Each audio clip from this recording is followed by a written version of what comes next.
Islanders is a game released in 2019 by Grizzly Games, a team of only 3 people, where you go from island to island building cities until you can move on to the next island. The game prides itself on not having resources like most other city builders, which can lead to a more relaxing experience for most players. Though the game has its issues, they never truly damage this relaxing feeling.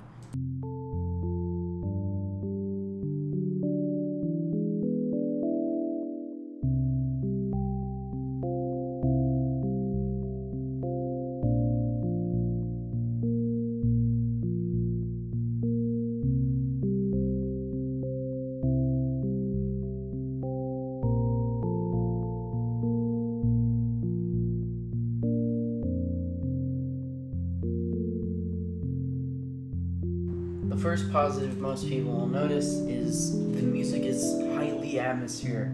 It's very soft-spoken and upbeat at the same time. Because of this music, the player can kind of feel more relaxed at times. It makes you feel like you're building for yourself and nobody else.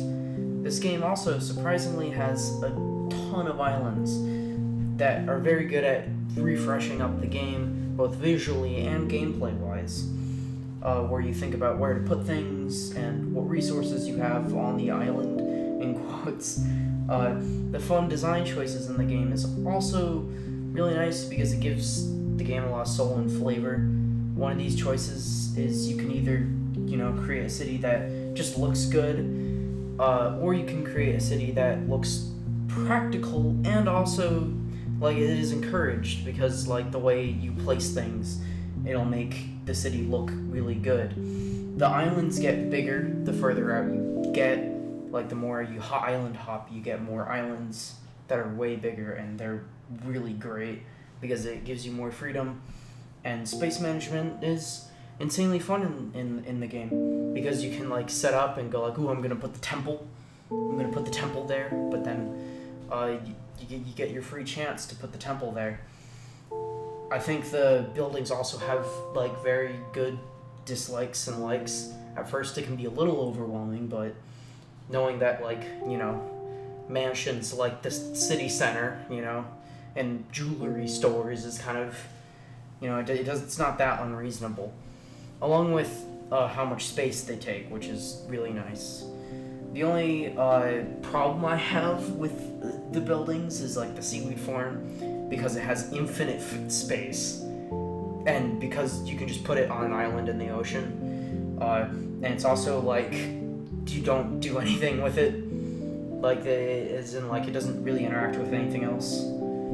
Although, also something interesting about the cities is I think it's really cool how your cities are like, you can either make a city based on mansions, houses, or you can mix and match.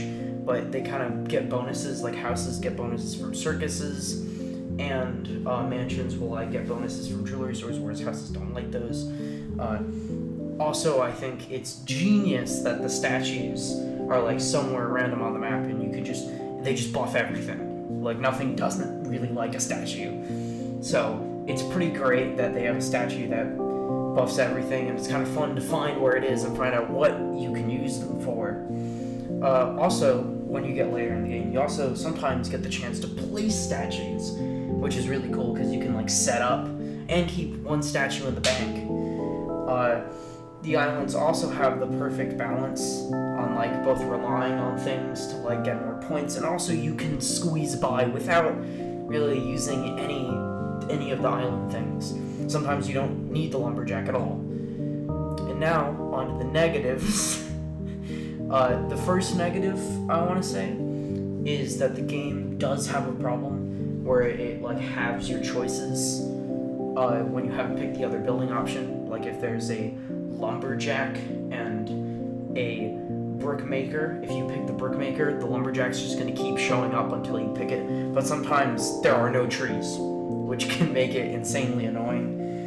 And then the other issue that I get in the game is that when losing feels abysmal more than anything else, because you spend like 3 or 4 hours like getting points, and then all of a sudden it's kind of like that Slay the Spire feeling where you're just like, well, there's nothing I can do, and you just sit there and you just stare at your city and you're just like, I guess I'm done, huh?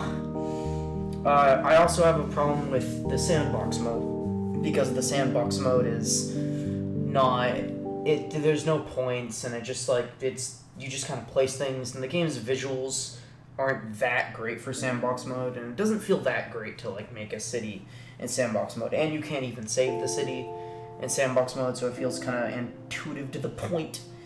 But from what I experienced, you can put a good like 20 or 30 hours into the game, and then it kind of starts dragging and getting boring, but I would say it's highly worth it considering it is only $5, which is insanely cheap, and it goes on sale for like $2, which is super nice.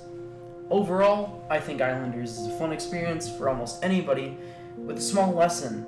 Every time you run out of buildings for your island, you just have to move on and take your 5 screenshots with only the memories of the island.